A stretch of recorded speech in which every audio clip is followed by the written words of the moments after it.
want to go some more at at the role of white people in multicultural education and how colorblind identities and race evasive identities can cause damage.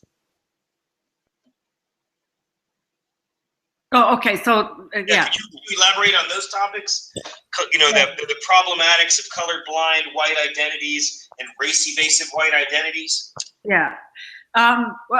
One of my colleague friends, Renee Martin, I've heard her a couple of times give the analogy of, if you say you're colorblind, do you say you're gender blind? Does that mean you don't see me as a woman? If not, what do you see me as? And how our gender identity, and most people want other people to recognize our gender identity. And so we do things with clothing and hair and stuff to express however we understand our gender identity and project the gender identity that we want people to recognize.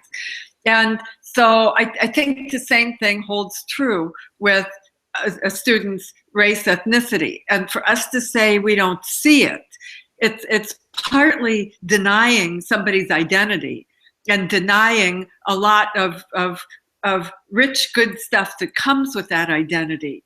But I think it's at the same time, it's as I talked with white teachers who will say, you know, I'm colorblind and think that's a good thing.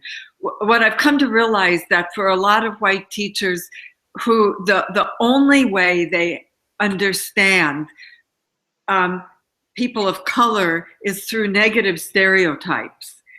They're saying I'm colorblind seems to be their way of trying to not see those stereotypes and to try to see the kid, but not the stereotypes. But if the only thing you have to work with is negative stereotypes or fear, and you know, you got to try to hide that somewhere in order to be fair with kids. That's starting at such a really low level that that's one of the things that it puts kids at risk, because then it's like, you don't really see me and you don't recognize my experience, you don't recognize my family, except in fairly negative terms. And you're